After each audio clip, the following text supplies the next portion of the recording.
जय श्री राम दोस्तों, आप देख रहे हैं YouTube चैनल ज्ञान स्टार प्लस। तो दोस्तों, आप सभी का हार्दिक स्वागत और अभिनंदन। दोस्तों, आज हम आपको बहुत ही अनूठा कमेंट लेकर के उपस्थित हुए हैं। कमेंट तो जाने किस भाई का है, लेकिन लिखा बहुत गजब का है। उन्होंने लिखा है कि बिना दूल्हे की बारात किसकी थी। दोस्तों, बहुत ही गजब का प्रश्न है कि बिना दूल्हा के बारात कैसी।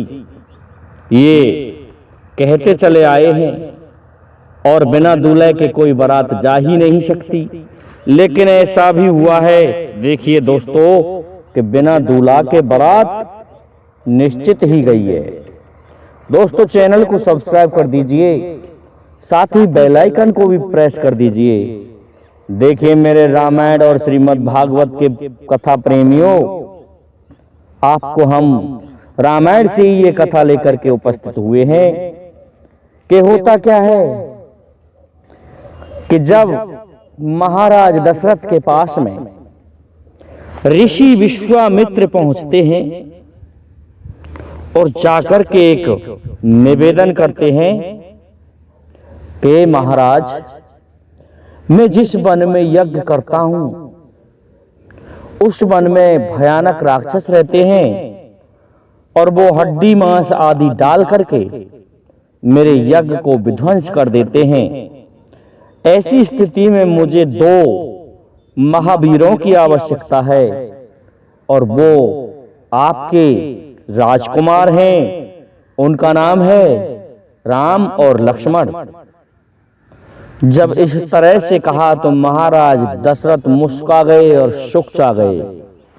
कहने लगे सकुचा करके कि हे मुनि, आपने ऐसी वस्तु को मांग लिया जिसे मैं दे नहीं सकता, परंतु आपके वचनों को भी मैं वापस नहीं कर सकता।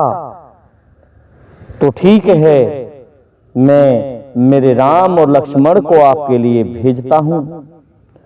महाराज दशरथ ने दुखी होकर के भगवान राम और लक्ष्मण दोनों भाइयों को ऋषियों के साथ भेज दिया, ऋषि जी के साथ भेज दिया और कहा कि इनके यज्ञ की दोनों महावीर रक्षा करो।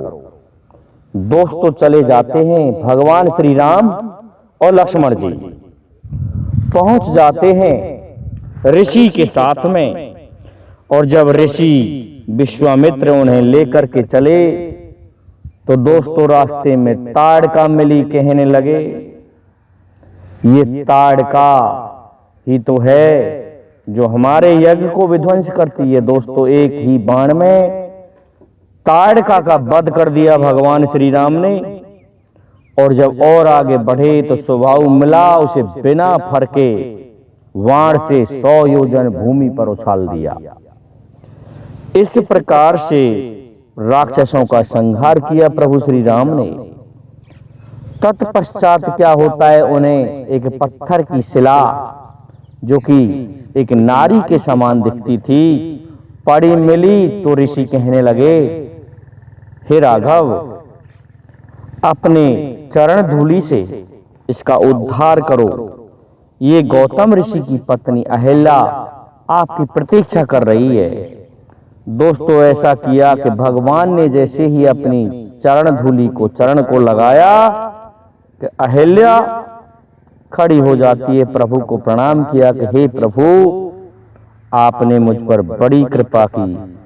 कहने लगे, अब तुम्हें इतना करने की कोई आवश्यकता नहीं, जाओ, तुम्हारा उद्धार हुआ। इसके पश्चात दोस्तों, ऋषि गौतम अपनी पत्नी को देख करके प्रसन्न हुए और जल चुके थे अग्नि विशेष में, प्रस्ताव की अग्नि में जल चुके थे ऋषि गौतम। इसके पश्चात क्या होता है दोस्तों, भगवान श्री राम उस यज्ञ की रक्षा करने लगे। और जब यज्ञ हो गया तो एक दिन क्या होता है, मिथिलापुर से ऋषि के पास में एक निमंत्रण पहुंचा कि मिथिला में धनुष यज्ञ का आयोजन किया गया है। उसमें ऋषि आप अपने शिष्यों सहित पधारें। दोस्तों, भगवान श्री राम और लक्ष्मण से ऋषि विश्वामित्र कहने लगे कि हे लक्ष्मण, हे राम, चलो आज मिथिलापुरी में चलते हैं, जहां पर एक बहुत ही अनूठा स्वयंवर रचाया गया है। मिथिला नरेश जनक के द्वारा अपनी पुत्री सीता जी का भगवान राम मन ही मन समझ गए सारी कथा को और चल देते हैं ऋषि के साथ में। ऋषि आते हैं और सबसे पहले उस स्थान पर ठहरे जहां मां सीता आया करती थी गौरी पूजन के लिए। तो गौरी पूजन के लिए जब सखियों के साथ में सीता जी आई तो उसी समय भगवान राम को देखा था माता सीता जी ने। तो कहते हैं लक्ष्मण जी ने कहा था कि कंकन किंकिन नूपुर धुन सुन, कहत लखन सन राम हृदय गुण, मानव मदन दुंदुबी दीनी, मनसा विश्व विजय कह दीनी। भगवान राम कहने लगे, हे लक्ष्मण, मुझे तो ऐसा लगता है कि आज तो कामदेव ने इस संसार को जीतने के लिए अपने बाणों को छोड़ दिया। देखिए, बड़े नूपुरों की धुन सुनाई दे रही है, कंकन किंकिनों की अर्थात कनकतियों की आवाज सुनाई दे रही है। तो हे लक्ष्मण, निश्चित ही मुझे ऐसा लगता है कि मानो कामदेव इस संसार से अपना बदला चुकाना चाहता है, जीतना चाहता है। इस तरह से भगवान राम लक्ष्मण से कह रहे हैं।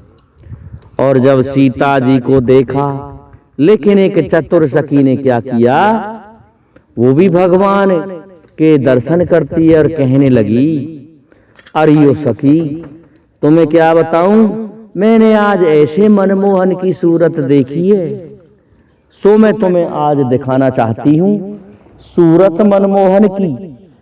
तो मनमोहन की सूरत दिखाती है, सीता जी देखती हैं। तो कहते हैं दोस्तों, सीता जी और भगवान राम का प्रथम मिलन, आंखों ही आंखों में बातें और प्रभु को पहचानना और सीता जी को पहचानना, ये जनक के बगीचे में ही हो चुका था।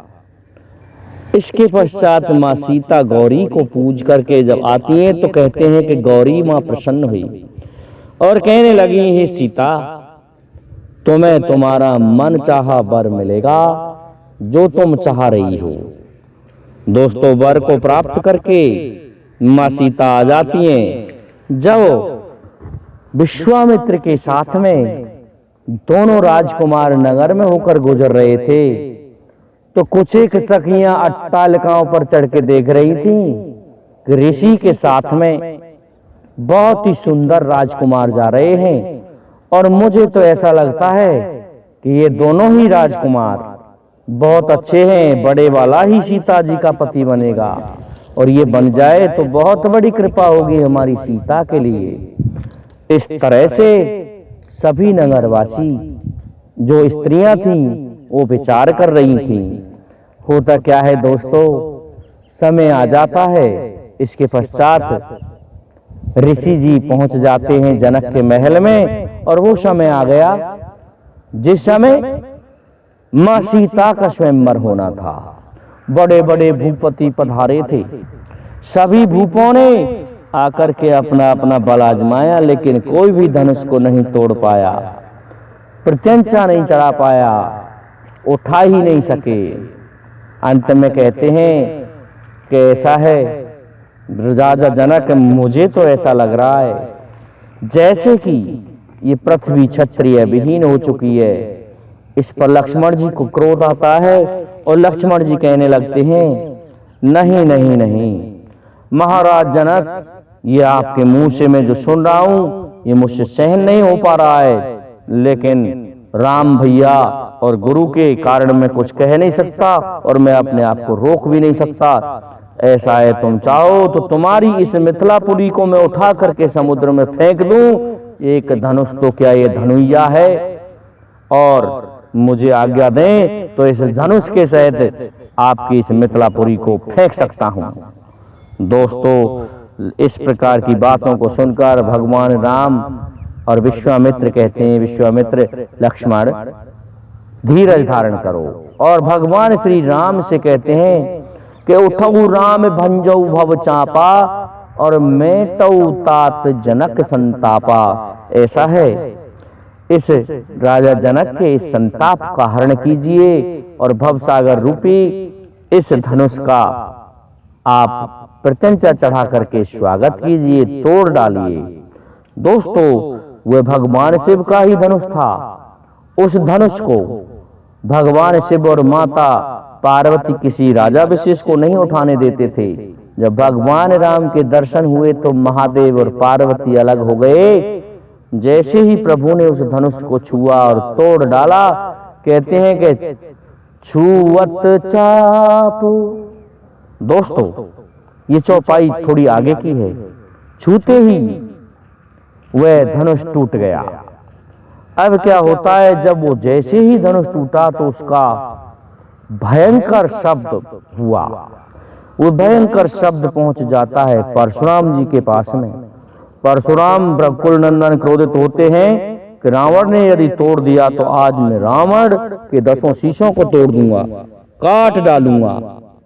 इस प्रकार से क्रोधित होते हुए भृगुनंदन आते हैं और लक्ष्मण जी और भृगुनंदन परशुराम जी में संवाद होता है। लेकिन लक्ष्मण जी कहते हैं, ठीक है, जो कुछ कह रहे हो ऋषिवर, देखा जाएगा। इस प्रकार से लक्ष्मण जी उन्हें समझाते हैं और क्रोधित करते हैं। और भगवान श्री राम यही कहते हैं कि ठहरो ऋषि, ऐसा है, राम नामो राम मात्र लघु नाम है हमारा, परशु सहित बड़ नाम तुम्हारा। हमारा भी नाम राम है और आपका भी नाम राम है, लेकिन आपके में परशु जोड़ दिया, इसलिए आप परशुराम हो। इस बात को सुन के परशुराम समझ गए, कहने लगे, तो लो मेरा ये धनुष चढ़ाओ। इस पर प्रत्यंचा चढ़ा दिया कि राम रमापत कर धन लेऊ और खेचत चाप मिटे संदेहू। इस प्रकार से जब कहा तो दोस्तों उठाने लग जाते हैं उस धनुष को और छुअत चाप आप चढ़ गयऊ, परशुराम मन विस्मय भयऊ। इस प्रकार से परशुराम समझ गए कि ये प्रभु श्री नारायण श्री हरि विष्णु का ही अवतार है और चले जाते हैं। उसके पश्चात सूचना भेज दी जाती है दशरथ, महाराज दशरथ को अयोध्या में। और महाराज दशरथ ये सुनकर के प्रसन्न होते हैं कि दूत आया, दूत का स्वागत किया महाराज दशरथ ने और बारात लेकर चल पड़े हैं मिथिलापुरी के लिए। दोस्तों, दूल्हा के बिना बारात जा रही है महाराज दशरथ की, क्योंकि दूल्हा तो पहले ही पहुंच चुके थे दोस्तों, लेकिन ये पता नहीं था कि विवाह होगा कि नहीं होगा। देखिए बड़ी विडंबना है। तो भगवान श्री राम की ही बारात बिना दूल्हा के पहुंची थी, जो कि रास्ते में लोग पूछते थे कि दूल्हा कहाँ है। तो दोस्तों तब जाकर के वह विवाह संपन्न हुआ। मैं समझता हूं आपकी समझ में हमारे इस प्रश्न का उत्तर आया होगा। दोस्तों आज के लिए इतना ही काफी है। जय हिंद, जय भारत, जय जय श्री राधे।